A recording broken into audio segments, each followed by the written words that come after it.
प्रिय प्रतिभागियों, और इंतजार की घड़ियां समाप्त हो गई है।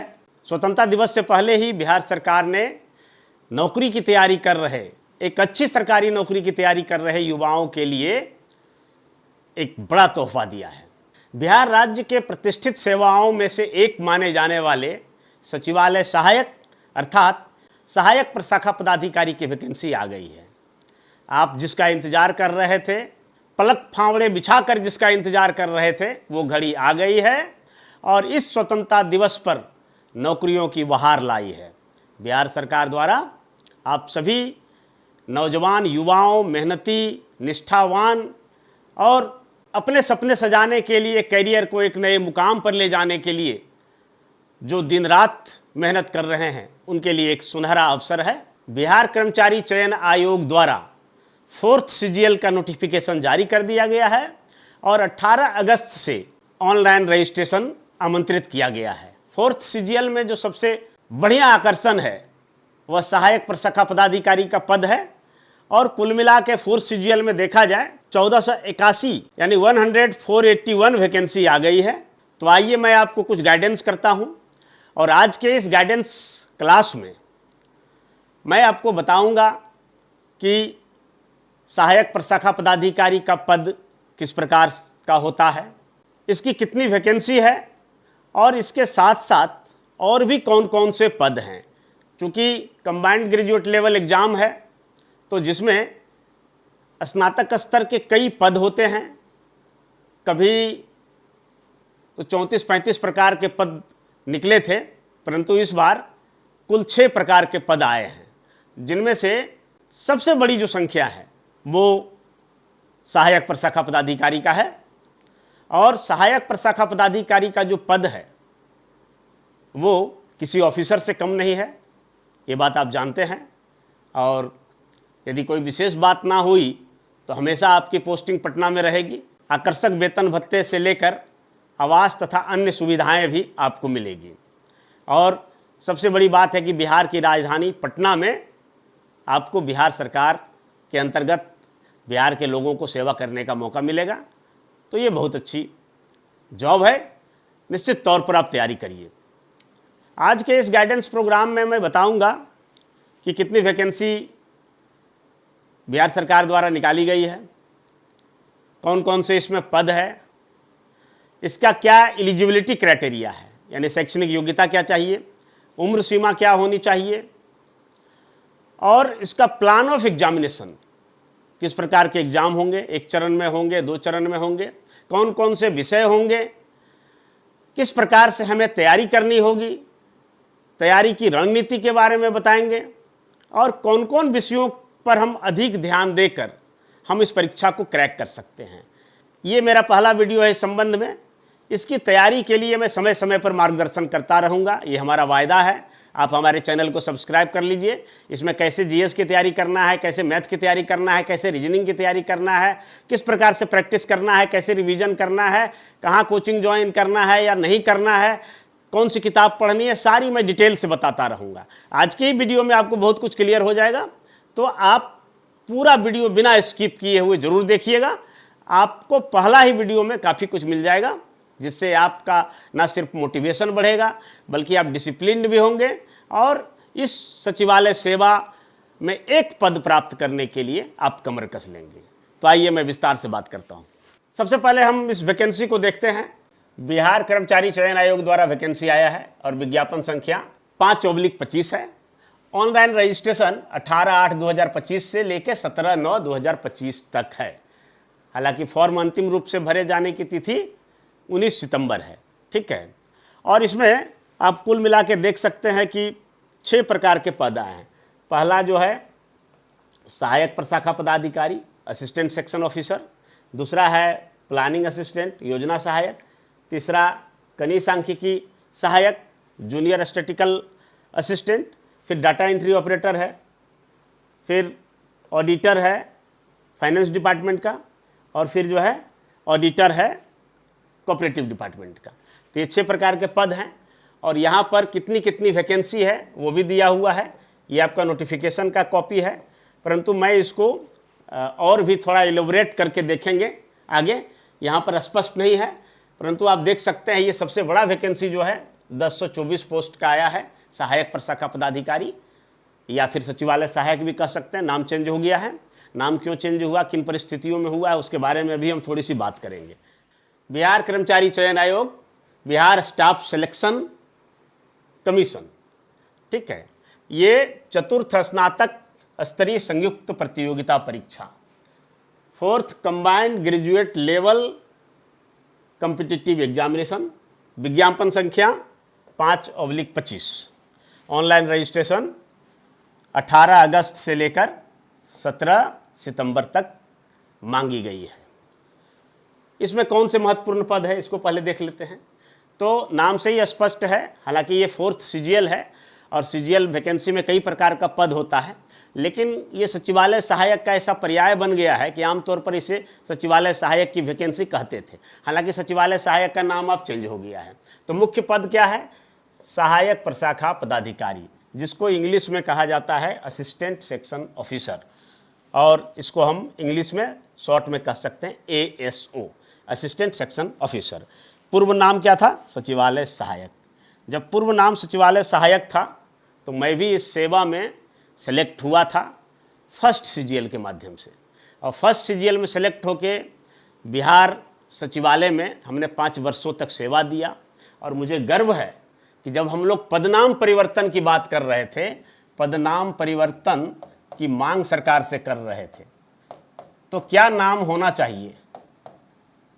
हमारा व्हाट्सएप ग्रुप बना था और बहुत सारे साथी आज भी जो सचिवालय में नौकरी कर रहे हैं, हालांकि पता नहीं किसी को याद होगा या नहीं याद होगा, तो मैं इस पंक्ति में सबसे आगे था और उस व्हाट्सएप ग्रुप के माध्यम से सबसे पहला जो मेरे द्वारा नाम सुझाया गया था तो मेरा ही दिया हुआ नाम था सहायक प्रशाखा पदाधिकारी। भले आज लोग इसको इनकार कर सकते हैं, श्रेय ले सकते हैं कि मैंने दिया, लेकिन मैं आपको विश्वास दिलाता हूँ कि ये मेरे ही दिमाग की उपज थी और मैंने ही इसे नाम दिया था सहायक प्रशाखा पदाधिकारी। हालांकि जब नाम चेंज हुआ तब मैं इस सेवा में था नहीं और मैं बीपीएससी द्वारा चयनित होकर ऑफिसर बन गया था, परंतु उन सभी मित्रों को जो हमारे साथ संघर्ष किए थे असिस्टेंट सेक्शन ऑफिसर पदनाम परिवर्तन के लिए, उन्हें मैं बधाई देना चाहता हूं आज, और उन्हें धन्यवाद भी देना चाहता हूं कि उनकी मनोकामना पूर्ण हुई।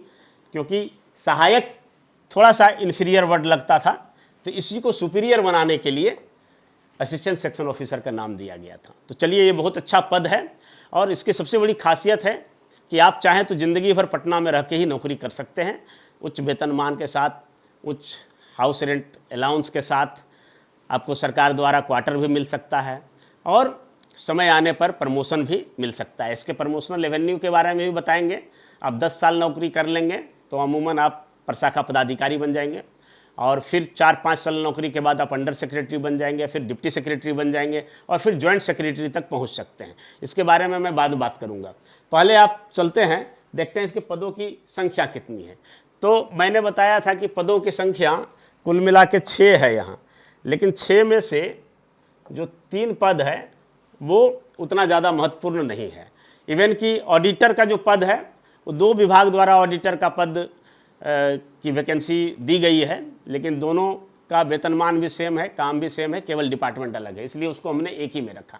तो सबसे जो इसमें महत्वपूर्ण पद है वो सहायक प्रशाखा पदाधिकारी यानी असिस्टेंट सेक्शन ऑफिसर, इसको शॉर्ट में हम ASO भी बोलते हैं, ठीक है, ASO। और इससे जो ऊपर का होता है वो SO होता है, सेक्शन ऑफिसर, जो कि बड़ा बाबू कहे जाते हैं आमतौर पर। तो इसकी 1064 वैकेंसी आई है, यानी ये फर्स्ट सीजीएल के बाद दूसरा ऐसा मौका है जो बड़ी मात्रा में वैकेंसी आई है। फर्स्ट सीजीएल में 1100 वैकेंसी आया था, जिसमें हम लोगों का सिलेक्शन हुआ था। हम लोगों ने 5 साल तक नौकरी भी किया उसमें, और फिर उस सेवा को छोड़कर एक अच्छी सेवा में हम आ गए हैं। उसके बाद जो है फिर योजना सहायक में कुल 88 पद है, ठीक है, और इसको योजना सहायक को इंग्लिश में प्लानिंग असिस्टेंट भी बोलते हैं। और अंकेक्षक जो ऑडिटर का पद है वो 2 विभाग में है, ठीक है, 2 विभाग में है और दोनों मिलाकर 323 है। तो पहला जो विभाग है वो वित्त विभाग है, पहला वित्त और दूसरा सहकारिता। दोनों विभाग मिलाकर थोड़ा सा जो इसका एलिजिबिलिटी कंडीशन है वो अलग अलग है, बाकी काम लगभग सेम है। इसलिए ये ऑडिटर को हमने एक ही में रख दिया। तो वित्त विभाग में कितने हैं, तो 125 ऑडिटर की वैकेंसी आई है और सहकारिता विभाग में 198 पद की वैकेंसी आई है। 2 पद और हैं, कनीय सांख्यिकी सहायक, जो कि पदों की संख्या 5 है, और एक डाटा एंट्री ऑपरेटर है जिसमें सिर्फ एक ही पद है, इसलिए उन पदों को हमने नहीं रखा क्योंकि वो कम महत्वपूर्ण स्तर के पद हैं। तो चलिए अब हम बात करते हैं इन पदों को भरने के लिए आपका जो एलिजिबिलिटी क्राइटेरिया है वो क्या है। एलिजिबिलिटी क्राइटेरिया में सबसे पहला जो आता है एजुकेशनल क्वालिफिकेशन आता है, आपकी शैक्षणिक योग्यता क्या होनी चाहिए। तो नॉर्मली सचिवालय सहायक के लिए तो किसी भी विषय और किसी भी विश्वविद्यालय से, मान्यता प्राप्त विश्वविद्यालय से स्नातक डिग्री मांगी गई है, यानी graduation in any discipline in any university, recognise university होना चाहिए, ठीक है। परंतु और जो योजना सहायक है या फिर ऑडिटर्स हैं, इसके लिए थोड़ी सी एलिजिबिलिटी क्राइटेरिया यानी एजुकेशनल क्वालिफिकेशन अलग है, तो उसको हम देखते हैं किस तरह से है। तो चलिए सहायक प्रशाखा पदाधिकारी, असिस्टेंट सेक्शन ऑफिसर की हम बात करते हैं। तो इसका जो है ये तो ग्रेजुएशन होना चाहिए, किसी भी सब्जेक्ट से आप ग्रेजुएशन किए हो, किसी भी रिकॉग्नाइज यूनिवर्सिटी से ग्रेजुएशन किए हो, प्राइवेट यूनिवर्सिटी भी चलेगा, ठीक है, डीम्ड यूनिवर्सिटी भी चलेगा, और जो पत्राचार द्वारा कोर्स होता है डिस्टेंस मोड में, इग्नू, नालंदा, वो भी चलेगा, आर्ट्स डिग्री चलेगा, साइंस डिग्री चलेगा, कॉमर्स डिग्री चलेगा, बीटेक डिग्री चलेगा, और किसी भी प्रकार का आप ग्रेजुएशन की डिग्री है तो वो सब चलेगा। तो सहायक प्रशाखा पदाधिकारी के लिए सभी लोग एलिजिबल हैं जिन्होंने ग्रेजुएशन किया है, ठीक है। अब आ जाइए योजना सहायक का। तो योजना सहायक में भी सेम कंडीशन है कि किसी भी सब्जेक्ट में किसी भी मान्यता प्राप्त विश्वविद्यालय से स्नातक डिग्री होनी चाहिए, यानी ग्रेजुएशन होनी चाहिए। परंतु बाकी के जो ये 4 पद हैं, तो ये 4 पद की कंडीशन थोड़ी सी अलग अलग है।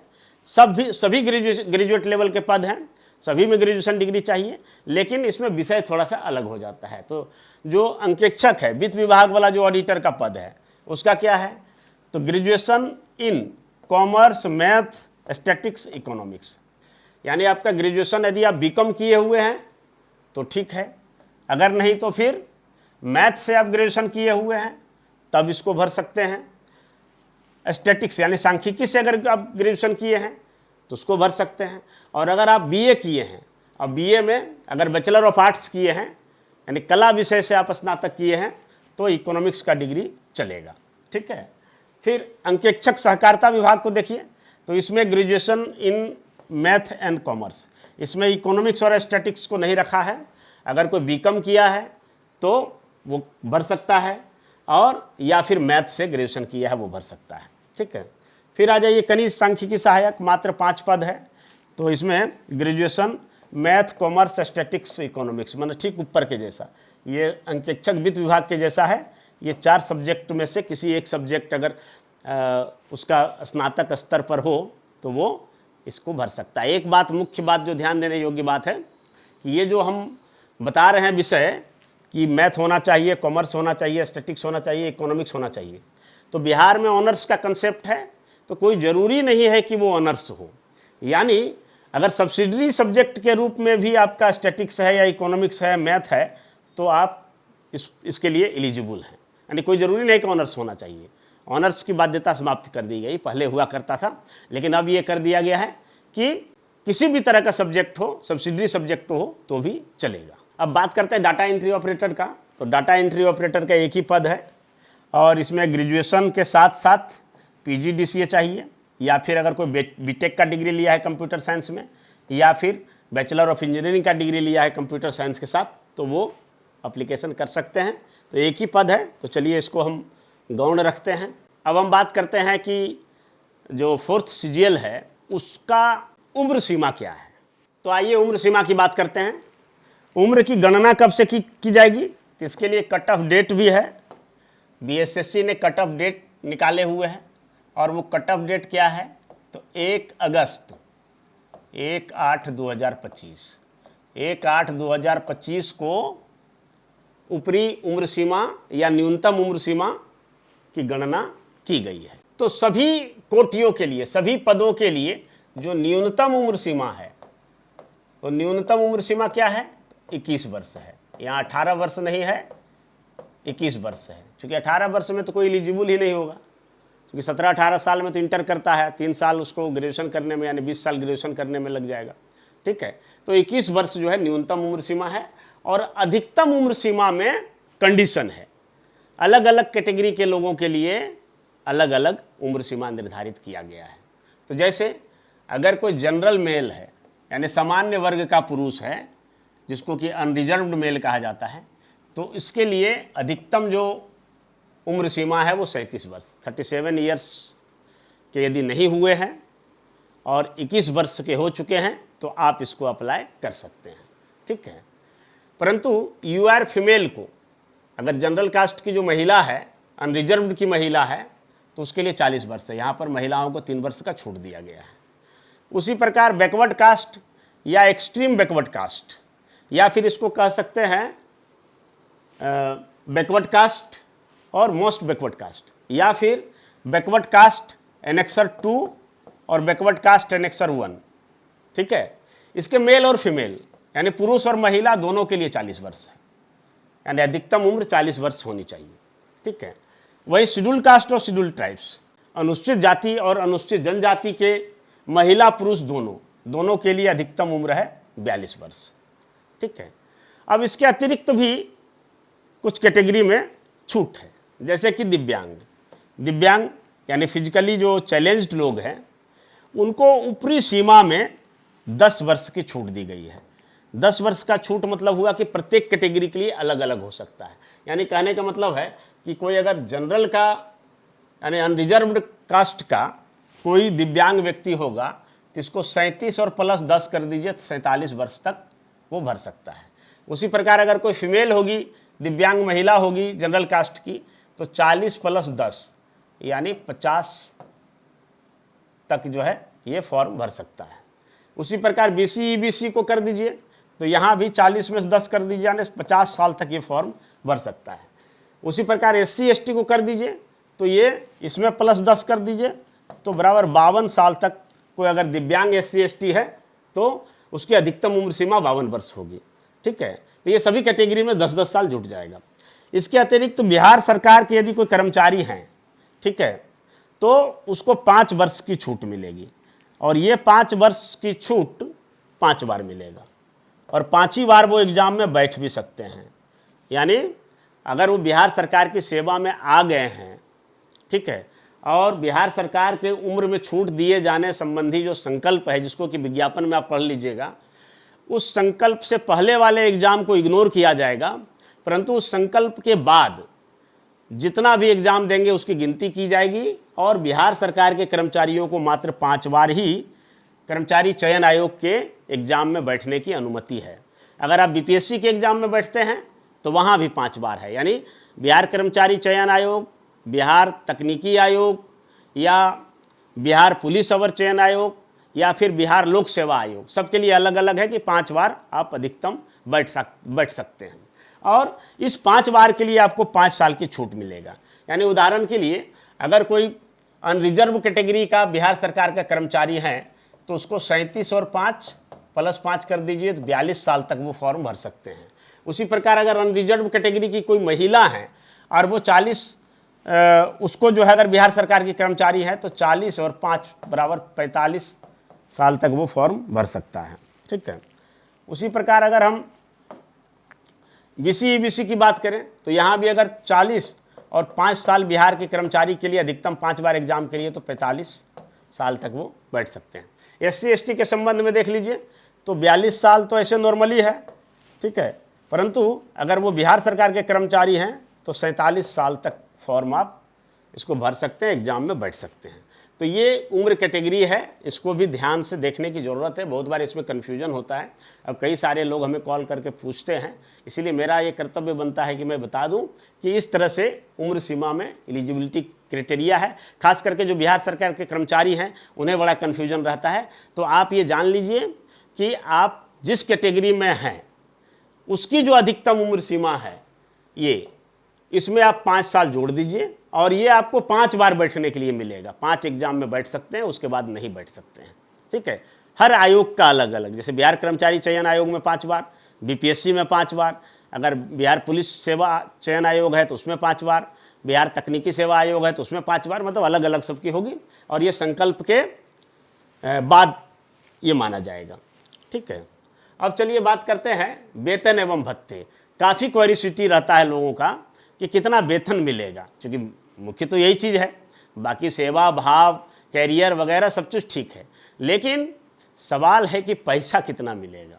और इसमें युवाओं का बड़ा एक खोजी दृष्टिकोण होता है कि हम जिस नौकरी की तैयारी कर रहे हैं उसमें कितना पैसा मिलेगा, उससे हमारा घर संसार चलेगा कि नहीं चलेगा, उसमें हम जीवन में जो चीज़ चाहते हैं, जो हमारी चाहत होती है, डिजायर होती है, उसको हम पूरा कर पाएंगे कि नहीं, हमारी मूलभूत सुविधाएं पूरा होगी कि नहीं, रोटी कपड़ा मकान से हम कहीं, तो ऐसा नहीं है कि हम आज तैयारी कर रहे हैं और बड़ी मेहनत से बहुत कम खर्चा निकाल के एक छोटा सा रूम में रह के किसी तरह से खिचड़ी चोखा दाल भात खा के तैयारी कर रहे हैं, तो नौकरी लगने के बाद भी तो यही स्थिति नहीं रहेगी। इसलिए वेतन कितना मिलेगा, तो इसको मैंने बड़ा ही कैलकुलेटिव तरीके से तैयार किया है, उसको देख लीजिए। तो नॉर्मली यहाँ 2 प्रकार के पद हैं, सचिवालय सहायक यानी सहायक प्रशाखा पदाधिकारी, उसकी अगर हम बात करें तो उसका वो लेवल 7 में है, और ये सुपरवाइजरी पद है। लेवल 7 बहुत बड़ा पद माना जाता है, क्योंकि आप देखिएगा बीपीएससी द्वारा जो वैकेंसी निकलता है, तो बीपीएससी में भी बहुत सारा पद लेवल 7 का होता है। लेवल 7 का होता है, किसका किसका होता है, तो जैसे कि आप ले लीजिए बीडीओ यानी आरडीओ का भी लेवल 7 ही है। फिर सीईओ यानी आरओ रेवेन्यू ऑफिसर का भी लेवल 7 है। बीपीआरओ इसका भी लेवल 7 है। ठीक है, यानी कुछ सेवाओं को छोड़कर बाकी सारा जो सेवा है, लगभग 24-25 सेवा ऐसा है जिसका कि वेतन लेवल जो है वो 7 होता है, यानी बीडीओ जैसे पद का भी वेतन लेवल 7 है। ठीक है, और कुछ सेवाओं का लेवल 9 होता है। ये जैसे कि सीनियर डिप्टी कलेक्टर हो गया, या फिर डीएसपी हो गया, assistant commissioner of state tax हो गया, जेल सुपरिटेंडेंट हो गया, लेबर सुपरिटेंडेंट हो गया, एम्प्लॉयमेंट ऑफिसर हो गया, ठीक है, प्रोबेशन ऑफिसर हो गया। तो इन सबों का पद जो है लेवल 9 होता है, और बाकी सब जो है लेवल 7। तो लेवल 7 बहुत बड़ा पद है। और सचिवालय सहायक को काम तो हालांकि यहाँ पर उसी प्रकार का लगभग काम करना है जो एक क्लर्कियल कैडर वाले करते हैं, लेकिन यहाँ पर आपका एफिशिएंसी थोड़ा सा ज़्यादा होता है। आपको डिसीजन मेकिंग जो बॉडी है उसका एक पार्ट माने जाते हैं। आप जो लिख कर देंगे, नोटिंग में जो लिख कर देंगे, जो मत देंगे, वो प्रारंभ होगा, यानी किसी भी नीति निर्माण का प्रारंभ जो है वो सहायक प्रशाखा पदाधिकारी स्तर से ही होता है, और उसी ड्राफ्ट पर आगे जाके निर्णय लिया जाता है। तो काम बहुत महत्वपूर्ण है, और थोड़ा सा पढ़े लिखे लोगों की ज़रूरत है, तेज तर्रार विद्यार्थियों की ज़रूरत है, और जिनका भाषा पर थोड़ा पकड़ हो उनकी ज़रूरत है। यही कारण है कि इसको लगातार बीपीएससी से कराए जाने की मांग भी होती रही है कि सहायक प्रशाखा पदाधिकारी का जो वैकेंसी है वो बीपीएससी से लिया जाए। जैसा कि आपने देखा होगा कि बिहार विधानसभा में भी प्रशाखा पदाधिकारी का जो पद था तो उसको बीपीएससी से फिलअप किया गया था। ठीक है, बीपीएससी द्वारा उस वैकेंसी को लिया गया था, परंतु इसको कर्मचारी चयन आयोग से ही लिया गया है। और चूंकि कर्मचारी चयन आयोग में वस्तुनिष्ठ परीक्षा होता है, तो कई बार सवाल भी उठते हैं कि जब वहाँ पूरा पेज भर भर कर लिखना है और उसकी डिमांड है, तो फिर जो है एक लिखित परीक्षा होनी चाहिए।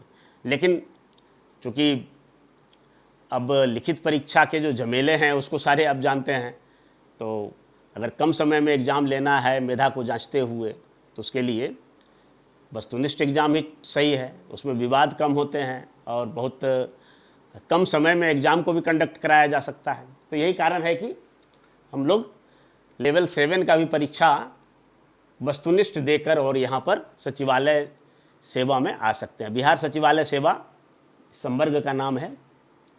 ठीक है, तो इसका बेसिक वेतन, अगर आप लेवल 7 को आप जो पे मैट्रिक्स है, 7वां वेतन आयोग का जो पे मैट्रिक्स है, पे मैट्रिक्स, ठीक है, 7th पे कमीशन, 7th पे कमीशन, इसका अगर देखेंगे तो बेसिक पे जो लेवल 7 का जो बेसिक पे है वो है आपका 44,900। ये तो बेसिक पे हो गया। अब इस पर महंगाई भत्ता मिलता है, डियरनेस अलाउंस, तो डियरनेस अलाउंस कितना है, तो वर्तमान में ये 55% है। ये बढ़ते रहता है, साल में 2 बार बढ़ता है, कभी 2%, कभी 3%, कभी 4% भी बढ़ता है। जिस तरह से इन्फ्लेशन रेट रहता है उस तरह से ये बढ़ता है। तो 55%, तो 55% को अगर हम यहाँ देखते हैं तो कितना हो जाता है, 24,695। किसका 55%? इसका 55% निकालना है। तो 24,695 रुपया डियरनेस अलाउंस, महंगाई भत्ता हो गया। फिर जो है HRA यानी मकान किराया भत्ता, तो मकान किराया भत्ता कितना हो गया, तो 8,082 रुपया। ये किस दर पर दिया गया है, तो ये जो निकाला गया है ये पटना को ध्यान में रखकर निकाला गया है, और जो कि HRA कितना है, तो 18% है। 18% के हिसाब से निकाला गया। परंतु आप अगर अन्य नगर निगम में, पटना के बाहर अगर आपका पोस्टिंग होगा तो ये घटकर 9% हो जाएगा। ठीक है, हालांकि सचिवालय सहायक प्रशाखा पदाधिकारी का मोस्टली पोस्टिंग पटना में होता है, इसलिए पटना में ध्यान रख के बनाया गया है। ठीक है, तो 9% होगा, और ग्रामीण क्षेत्रों में ये और घटकर 4.5% भी हो जाएगा। ठीक है, अगर ब्लॉक वगैरह में पोस्टिंग हुआ तो ब्लॉक में तो खैर इसका पोस्टिंग होना नहीं है, ये जब भी होगा सचिवालय में होगा या फिर कमिश्नरी में होगा। जो 9 प्रमंडल हैं वहाँ भी 10-12 पद करके होते हैं असिस्टेंट सेक्शन ऑफिसर का, तो वहाँ पदस्थापना होगा, तो वहाँ पर आपका वेतन 9% हो जाएगा, ये HRA 9% हो जाएगा। फिर ट्रांसपोर्टेशन अलाउंस जो होता है वो जो लेवल 7 है उसके लिए 3,000 प्लस DA है, यानी 3,000 रुपया और उस पर 55% DA। तो इसको अगर निकालते हैं तो 4,650 रुपया हो जाता है, और सभी को मेडिकल अलाउंस के रूप में मिलता है 1,000 रुपया। इस तरह से अगर ग्रॉस सैलरी की बात करें, ग्रॉस पेमेंट की बात करें GP, तो ये 83,327 रुपया आपको फर्स्ट डे से मिलना प्रारंभ हो जाएगा। ठीक है, उसके बाद प्रत्येक साल में इंक्रीमेंट लगता है, लगभग 3% के जो बराबर होता है वो अलग होता है। 1 साल की सेवा होने के बाद आपका ये स्लैब जो है 44,900 ये चेंज हो जाएगा, और बाद में चेंज यानी बढ़कर जो है ये बढ़ जाएगा, 3% से ज़्यादा ही लगभग बढ़ जाता है। अब उस पर ये सब सारा कैलकुलेट होने लगेगा। तो हर साल आपको इंक्रीमेंट मिलता है, और प्रत्येक जो है 10 साल में आपको या तो प्रमोशन मिलेगा या फिर MSCP मिलेगा, यानी एक तरह से आपको वित्तीय लाभ मिलेगा। अगर पद नहीं मिलता है तो वित्तीय लाभ जरूर मिलेगा, और पूरी सेवा काल में कम से कम 3 बार MSCP मिलने का प्रावधान है। ठीक है, तो ये हर तरह से ये वेतन बढ़ते रहता है। उसके बाद फिर जब अभी पे कमीशन है, 7th पे कमीशन है, आपने सुना होगा कि 8th पे कमीशन भी आने वाला है। ठीक है, पे कमीशन का गठन भी हो गया है, और इसकी रिपोर्ट भी 2026 तक आ जाएगी। अगर 2026 से पे कमीशन लागू होता है तो ये वेतन और भी बढ़ जाएगा, यानी फ़ायदे ही फ़ायदे हैं। इसलिए कहते हैं कि अभी मेहनत कर लीजिए। ठीक है, और अभी अगर आप 10 घंटा नहीं पढ़ पाते हैं तो फिर 12 घंटा मजदूरी करने के लिए तैयार रहिए, या अदर काम करने के लिए तैयार रहिए। तो अभी मेहनत करना है।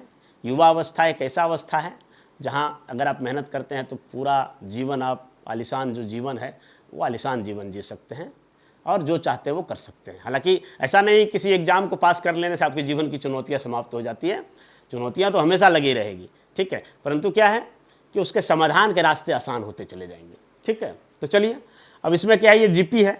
अब इसमें कुछ डिडक्शन भी होता है। डिडक्शन क्या होता है, तो डिडक्शन होता है NPS के रूप में।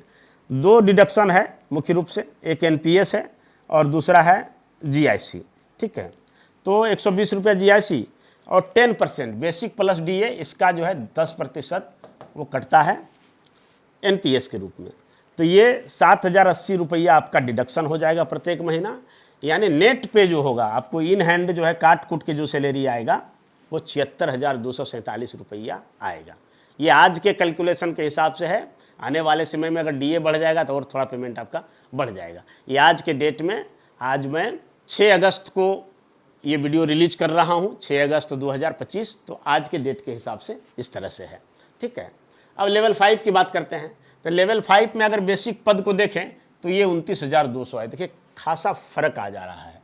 ठीक है, यानी 2 लेवल 7 और लेवल 5 में कितना अंतर है बेसिक पे का।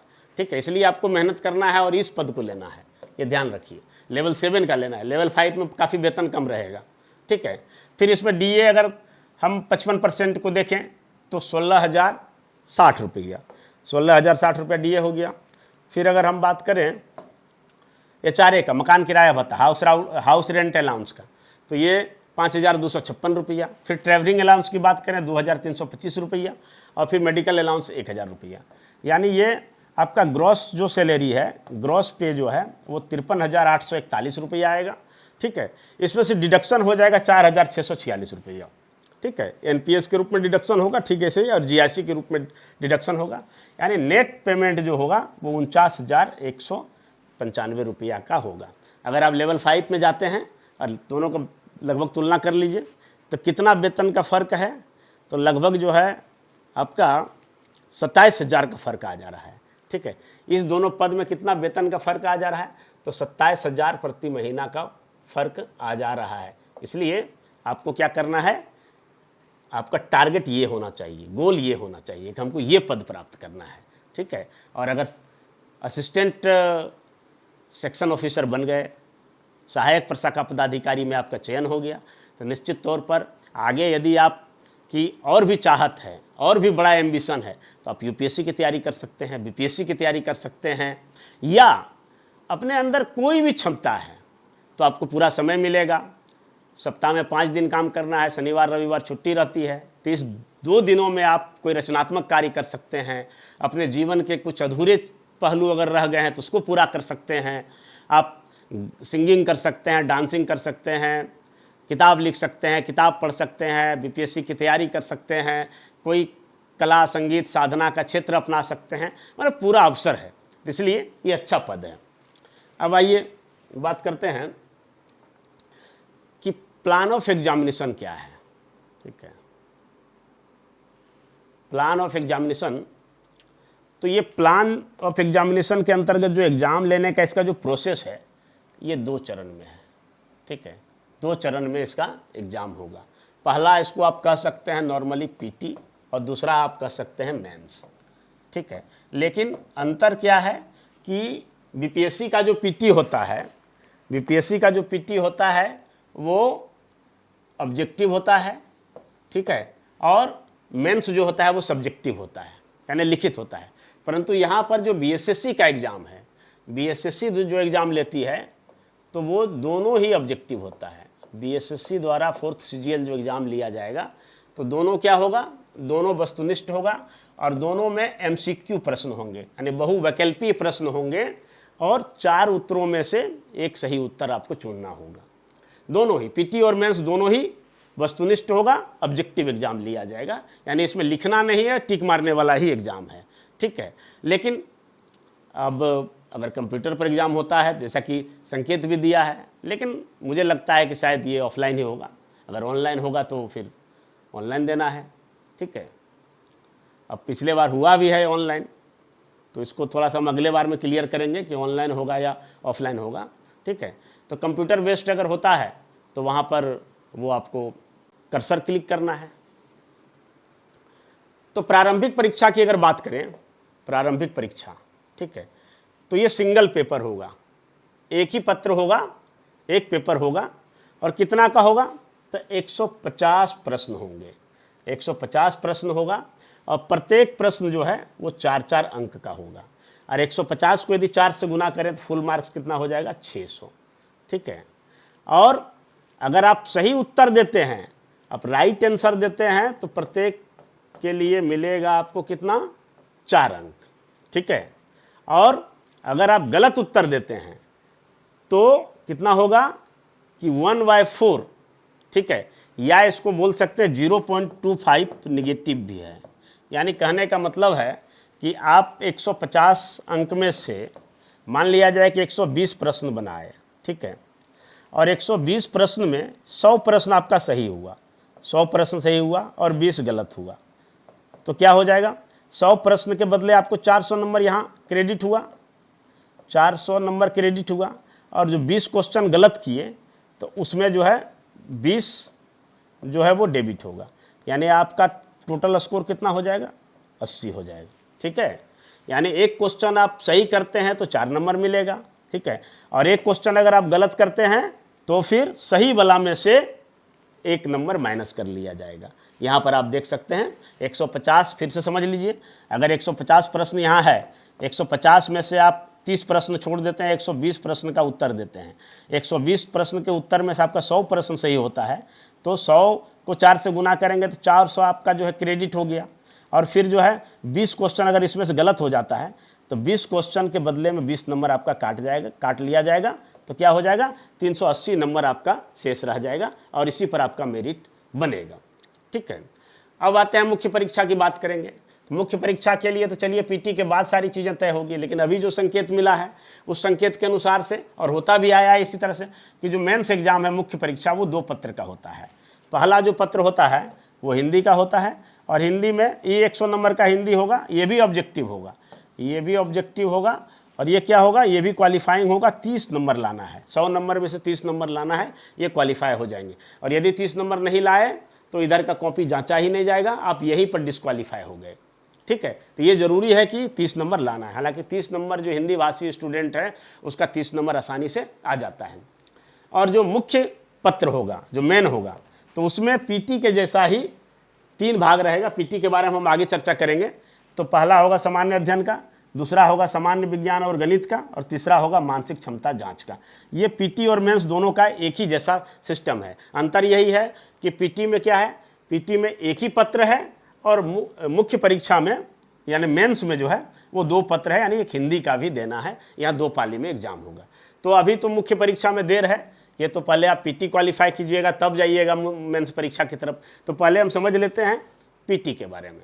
तो प्रारंभिक परीक्षा को आप समझिए बढ़िया से, क्योंकि इसी की तैयारी करना है, और इसमें हम समय समय पर आपको मार्गदर्शन करेंगे, और ज़रूरत हो पड़ेगा तो कुछ टॉपिक पर भी हम चर्चा करेंगे कि कैसे आपको पढ़ना चाहिए और क्या पढ़ना चाहिए। तो प्रारंभिक परीक्षा का जो एक पेपर होगा, सिंगल पेपर होगा, सिंगल पेपर होगा। ठीक है, और ये पेपर कैसा होगा, तो पेपर होगा ऑब्जेक्टिव, ऑब्जेक्टिव होगा, और कैसा होगा, तो एमसीक्यू होगा। ठीक है, और सबसे बड़ी बात है कि ये प्रारंभिक परीक्षा जो होगा वो किताब सहित होगा, यानी आप इसमें बुक भी ले जा सकते हैं। ठीक है, कितना बुक ले जाना है, तो प्रत्येक खंड से आप एक एक बुक ले जा सकते हैं, यानी एक बुक इधर से ले जाइए, एक बुक इधर से ले जाइए, और एक बुक इधर से ले जाइए। ठीक है, तो बुक तो ले जाइए, लेकिन बुक के चक्कर में ज़्यादा रहिएगा तो फिर जो है ना आपका स्कोर गिर जाएगा। क्योंकि मेरा खुद भी अनुभव है कि बुक के चक्कर में रह के प्रारंभिक परीक्षा में मेरा बहुत नंबर कम आया था पीटी में। हालांकि मेंस में चूँकि किताब का नहीं था प्रावधान, तो मेंस में अच्छा नंबर आया था और हमारा रैंक भी अच्छा था। तो ये गलती मत करिएगा। हालांकि किताब ले जाना है, कभी ऐसा हो कि कुछ प्रश्न बिल्कुल फंस रहा है तो उसको देखना है, परंतु किताब के चक्कर में ज़्यादा नहीं रहना है। हालांकि ये परीक्षा जो है किताब सहित लिया जाएगा, यानी पुस्तक सहित ये परीक्षा है। ठीक है, तो पुस्तक सहित परीक्षा है। तो इस परीक्षा को हम 3 भाग में बांटते हैं। पहला जो है सामान्य अध्ययन। सामान्य अध्ययन क्या है, तो ये 50 प्रश्न इसमें रहेगा। ठीक है, 50 प्रश्न रहेगा, तो 50, और प्रत्येक के लिए कितना रहेगा, 4 अंक, तो 200 अंक इधर से हो गया पहला सेक्शन को। ठीक है, फिर सेक्शन ख में आ जाइए। तो यहाँ पर क्या है कि जनरल साइंस और मैथ, यानी सामान्य विज्ञान एवं गणित, दोनों से 25-25 प्रश्न रहेगा। आमतौर पर ऐसा सिलेबस में लिखा नहीं है, लेकिन जो आप अगर PYQs देखिएगा, पीछे का जो 3 CGL हुआ है, 3 CGL में जो परीक्षा हुआ है, तो लगभग ऐसे ही है। ठीक है, 25। कभी कभी हुआ है कि एक आध प्रश्न आगे पीछे किया है, कि कभी मैथ से 24 प्रश्न पूछ दिया, कभी सामान्य विज्ञान से, लेकिन नॉर्मली रेशियो यही रहता है 25-25। तो ये 50 प्रश्न हो गया, 50, और 50 को हम अगर 4 से गुना करेंगे तो 200 अंक, यहाँ भी 200 अंक। ठीक है, और फिर मानसिक क्षमता जांच, ये एक प्रकार का आप रीजनिंग कह सकते हैं कि रीजनिंग है, खंड गौ की अगर बात करें तो। ठीक है, तो यहाँ से भी 50 प्रश्न रहेगा, और ये 50 प्रश्न गुना 4 बराबर 200 अंक यहाँ भी रहता है, यानी 200 कुल मिला के 200, 200 और 200, ये 600 अंक का परीक्षा होगा। और 600 अंक परीक्षा, 150 प्रश्न, टोटल 150 प्रश्न के लिए 600 अंक का परीक्षा होगा। प्रत्येक प्रश्न के लिए 4 अंक आपको सही के लिए दिया जाएगा, जबकि अगर गलत करेंगे नेगेटिव मार्किंग के रूप में तो 1 काट लिया जाएगा। ये अधिकतम 600 नंबर आपके लिए, इसमें आप जितना नंबर लाएं उसी पर मेरिट बनेगा, और उसी से आप पीटी क्वालिफाई करेंगे। और पीटी क्वालिफाई हो जाने के बाद पीटी का रोल खत्म हो जाएगा, उसके बाद आएगा मेंस का रोल, और मेंस में जितना नंबर आएंगे उसके आधार पर जो मेरिट बनेगा उसी के आधार पर आपका सिलेक्शन होगा। अब देखिए यहाँ पर कुछ गौर करने वाली बात है कि कितना कितना वेटेज है। तो सामान्य तौर पर हम देखें तो सामान्य अध्ययन और सामान्य विज्ञान ये दोनों मिला के कितना है, 50 और प्लस 25, यानी 75 सवाल हो जाता है कितना, जीके जीएस से ही। तो 75 सवाल यानी कहने का मतलब कितना, ये दोनों मिला के ही, जीके जीएस मिला के ही 50% हो गया।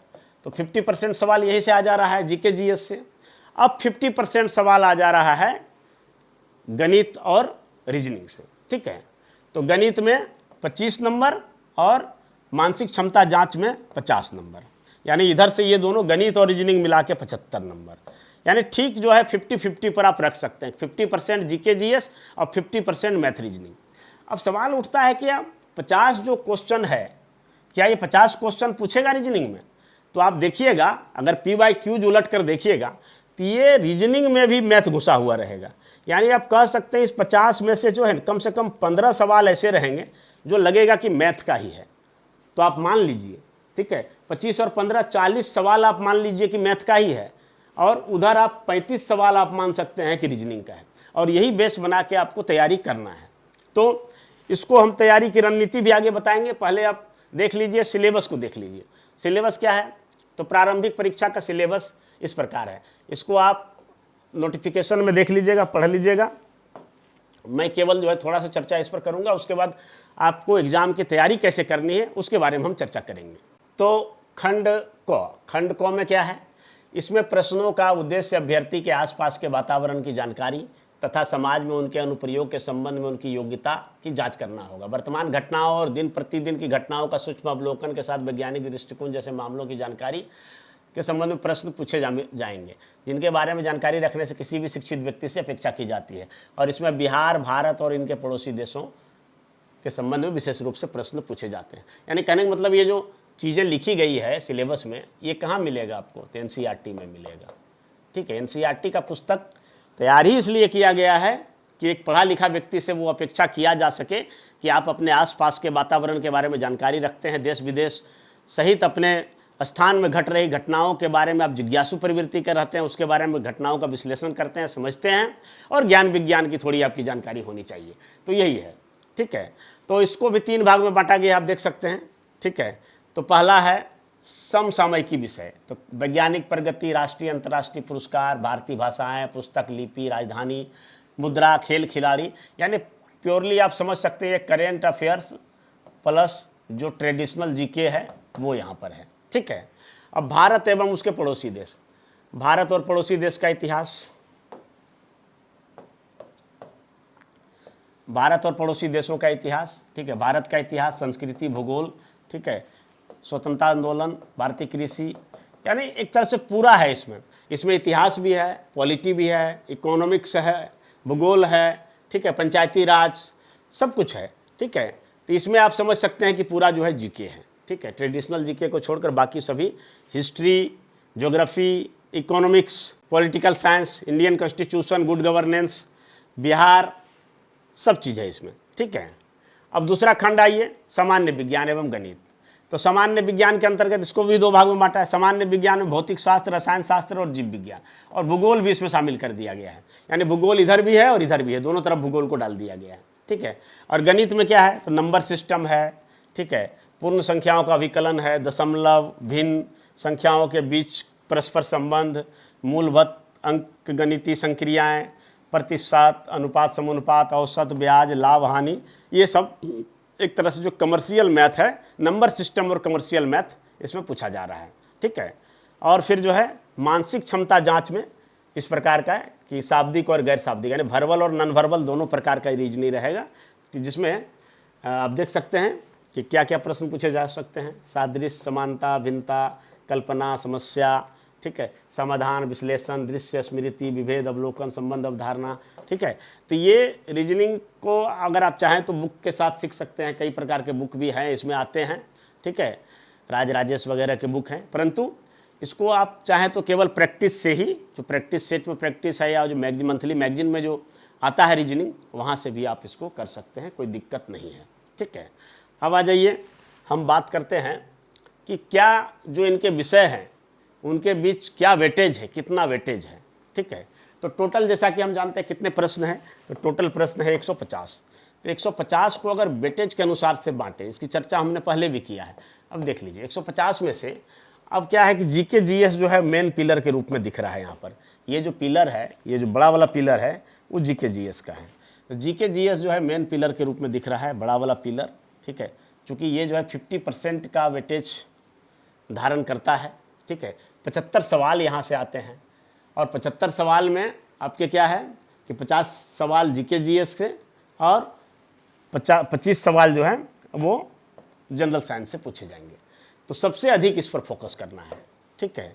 दूसरा जो है आपको वहाँ दिख रहा होगा कि दूसरा सबसे बड़ा जो सेगमेंट आपको नज़र आ रहा होगा वो नज़र आ रहा होगा कौन सा, तो रीजनिंग का आ रहा होगा, मानसिक क्षमता जांच, चूँकि 50 प्रश्न पूछे जाते हैं। लेकिन मैं यहाँ भी कहूँगा कि यहाँ पर भी मैथ का सवाल ज़्यादा रहता है और रीजनिंग वाले सेक्टर में भी मैथ घुसा हुआ रहता है। तो आप इसको मान लीजिए कि मैथ में जो यहाँ पर 25 दिखाया गया है, 25 नहीं बल्कि रीजनिंग में भी जो 15 सवाल रहेंगे वो मैथ का ही रहेगा, ठीक है। तो 25 और 15 एक तरह से 40 आप मान सकते हैं। तो इसका वेटेज जो है 40 है, इसका 75, इसका 40, और रीजनिंग का आप 35 मान सकते हैं। और इसी अनुसार से तैयारी करना है। तो तैयारी का कैसे करना है भाई, जीके जीएस के लिए तो आपको बेसिक बुक पढ़ना है और फिर जो है जीके जीएस की जिस प्रकार की तैयारी होती है, लंबी तैयारी होती है, वो करना है। मैथ को बनाना है, 2 बार 3 बार बनाना है और रीजनिंग का प्रैक्टिस करना है। इसके लिए हम जो है, अब चलिए हम रणनीति की बात करते हैं कि तैयारी की क्या रणनीतियाँ होनी चाहिए। तो रणनीति देखिए, तो सबसे पहले मौलिक पुस्तकों को पढ़िए। मौलिक पुस्तकों में क्या होता है, तो मौलिक पुस्तकों में सबसे पहले एनसीईआरटी आता है। एनसीईआरटी बुक्स होना चाहिए क्लास 6 से लेकर क्लास 12 तक। उसके बाद एक और प्रत्येक विषय की, अगर इतिहास का आप एनसीईआरटी पढ़ रहे हैं तो इसका भी आप सब्सिडरी बुक आप पढ़िए। सब्सिडरी बुक जैसे कि आप एस के पांडे का पढ़ सकते हैं, आधुनिक भारत में बीएल ग्रोवल, यशपाल का पढ़ सकते हैं, ठीक है। बिहार का इतिहास पढ़ सकते हैं। तो ये है। उसी प्रकार जो है अगर आप ये पढ़ रहे हैं, पॉलिटी पढ़ रहे हैं, तो पॉलिटी आप एनसीईआरटी का पढ़िए। इसके साथ आप लक्ष्मीकांत का पढ़ सकते हैं या फिर परीक्षा वाणी का पुस्तक आती है उसको पढ़ सकते हैं। आप विज्ञान की किताबों को भी ले लीजिए, एनसीईआरटी के साथ साथ परीक्षा वाणी का किताब पढ़िए, बहुत लाभ होगा। आप लुसेंट का सामान्य विज्ञान पढ़िए, बहुत लाभ होगा, ठीक है। उसी प्रकार आप इकोनॉमिक्स की बात करते हैं तो इकोनॉमिक्स में भी आप एनसीईआरटी पढ़िए, उसके बाद परीक्षा वाणी जैसे पुस्तकों को पढ़िए।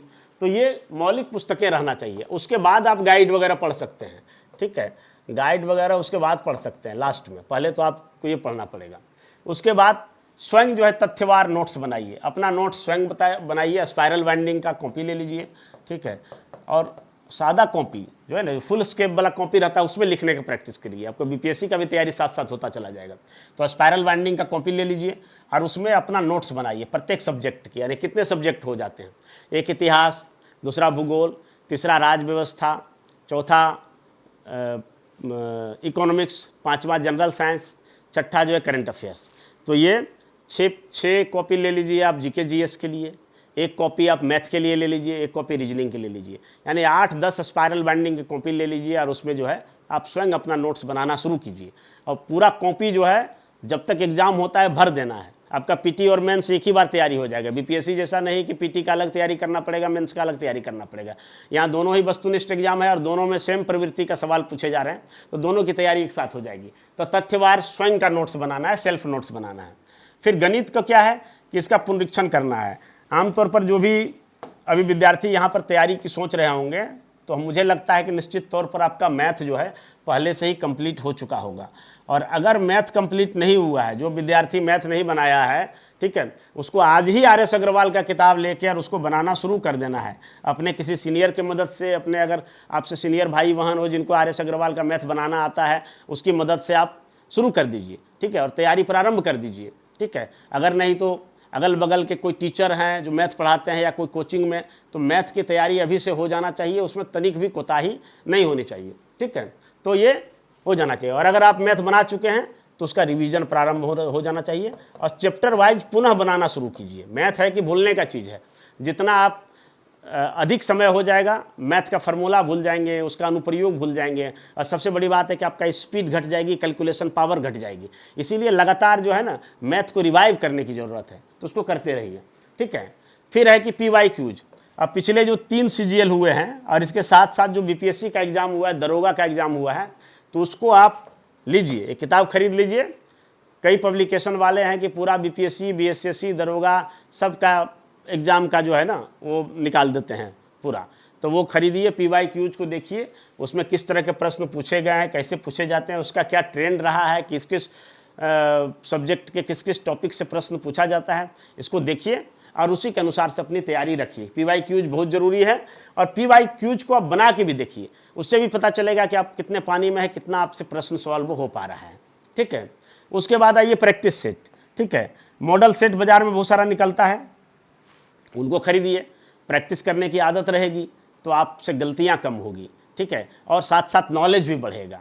ठीक है, ऐसे प्रैक्टिस सेट खरीदिए जिसमें कि एक्सप्लेनेशन दिया हुआ, उस एक्सप्लेनेशन को अपने नोटबुक से भी मिलाइए कि एक्सप्लेनेशन सही है या नहीं। कई बार जो है कुछ किताबों में गलती रहता है। ठीक है, तो उसको देखिए। और फिर सबसे बड़ा चीज़ है revision, revision and revision and revision, है ना, बारंबार रिवीजन। किसी भी विषय वस्तु को आप एक बार नहीं बल्कि 4 बार, 5 बार, 10 बार पढ़िए, तो वो क्या है कि अस्थायी हो जाएगा, वो परमानेंट हो जाएगा, उसे आप भूलेंगे नहीं। तो ये तैयारी की रणनीति है और आज से ही लग जाना है, तनिक भी देर नहीं करना है। समझिए कि आज से ही आपकी उल्टी गिनती प्रारंभ हो गई है, क्योंकि 18 अगस्त से जब फॉर्म भरा जाएगा तो उसके बाद और भी प्रक्रिया तेज हो जाएगा।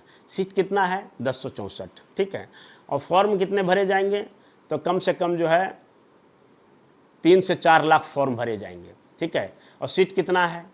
तो 1,500 के आसपास सीट है। हो सकता है सीटों की संख्या और बढ़े, इस संभावना से इनकार नहीं किया जा सकता है, परंतु एक अनार 100 बीमार वाली कहावत है, इसलिए आपको लग जाना है और तैयारी में कमर कस के लग जाना है। अब चूँकि 18 अगस्त से फॉर्म भरने की प्रक्रिया प्रारंभ हो जाएगी और अब जो है जो 7-8 दिन बचे हैं उसमें आपको चेक कर लेना है कि आपको फॉर्म भरने से पहले किन किन दस्तावेज़ों का आपके पास होना ज़रूरी है। तो आइए उस पर हम एक नज़र डाल लेते हैं। तो देखिए, ऑनलाइन प्रारंभ करने की तिथि जो है वो कितना है? तो 18/8/2025। परीक्षा शुल्क जमा करने की अंतिम तिथि कितना है? तो 17/9/2025। और ऑनलाइन आवेदन भरने की अंतिम तिथि है वो है 19/9/2025। ठीक है, अब इसमें क्या क्या होना चाहिए? तो सबसे पहले आपके पास मैट्रिक का जो है मार्कशीट और उसका जो मैट्रिक सर्टिफिकेट होता है वो होना ज़रूरी है, 2 यहाँ होना चाहिए। फिर दूसरा है जो ग्रेजुएशन का है, तो ग्रेजुएशन का भी आपको मार्कशीट और इसका जो है मूल प्रमाण पत्र जो होता है, जो ग्रेजुएशन सर्टिफिकेट होता है, वो ज़रूरी है। ठीक है, अगर कोई कनिष्ठ सांख्यिकी सहायक का एग्ज़ाम उसका चुन रहे हैं, उसका चॉइस दे रहे हैं, तो PGDCA या BTech वगैरह का सर्टिफिकेट होना चाहिए। ठीक है, इसमें भी मार्कशीट और मूल प्रमाण पत्र दोनों। ठीक है, फिर आवासीय प्रमाण पत्र जो है होना चाहिए, ये आमतौर पर नहीं होता है, तो इसकी प्रक्रिया अभी भी शुरू कर दे। जिनके पास डोमिसाइल सर्टिफिकेट नहीं है, यानी आवासीय प्रमाण पत्र नहीं है, वो बनवाने के लिए अपना प्रक्रिया प्रारंभ कर सकते हैं। ठीक है, फिर जो रिजर्व कैंडिडेट हैं, जाति, उसके लिए जाति प्रमाण पत्र चाहिए। जो SC ST हैं तो SC ST के लिए जाति प्रमाण पत्र से चल जाएगा, जबकि जो BC MBC में है उसके लिए NCL चलेगा। ठीक है, NCL। ठीक है, और उसी प्रकार जो जनरल कैटेगरी के आर्थिक रूप से कमज़ोर वर्ग हैं, यानी गरीब वर्ग से जो आते हैं, अनारक्षित वर्ग से, तो उसके लिए जो प्रमाण पत्र बनता है वो चाहिए। ठीक है, स्वतंत्रता सेनानी के यदि नाती पोता है तो उसका भी प्रमाण पत्र चाहिए। अगर कोई दिव्यांग है तो 40% से अधिक का दिव्यांगता वाला चाहिए। ठीक है, और अधिकतम उम्र सीमा अगर चाहते हैं और बिहार सरकार का सरकारी सेवक हैं तो उसका प्रमाण पत्र भी चाहिए। और जो एक्समैन है, भूतपूर्व सैनिक हैं, तो वो जो है चाहिए। इतना जमा कर लेंगे। फॉर्म भरते समय एक लाइव फ़ोटो जो है आपका लिया जाएगा वेबकैम से। ठीक है, या अपने पास वेबकैम है तो लाइव फ़ोटो उसमें देना है। ठीक है, या फिर साइबर कैफ़े में भरते हैं। साइबर कैफ़े में अगर भरने जाएंगे तो सावधानी बरतेंगे, काफ़ी भीड़ होती है वहाँ, और भीड़ के कारण कई बार जो है गलती कर देता है, और उसके निराकरण के लिए हमारे पास बहुत सारे फ़ोन आते रहते हैं। तो आप इन गलतियों से बचेंगे और ऐसे समय को चुनेंगे साइबर कैफ़े में जाने के लिए जब भीड़ भाड़ कम हो। ठीक है, चलिए अब जो है आप तैयारी कीजिए, और मैं वायदा करता हूँ कि आपके सफलता के सफ़र का हम सफ़र बनकर सदैव आपके साथ रहूँगा। मेरा यही काम है। प्रोफेशन भले कुछ अलग हो, लेकिन पढ़ना, पढ़ाना और सीखना ये बचपन से मेरा सगल है। आप अंतिम रूप से चयनित होकर सहायक प्रशाखा पदाधिकारी अर्थात असिस्टेंट सेक्शन ऑफिसर बन जाएं, यही हमारी शुभकामनाएं हैं। जय हिंद, जय भारत।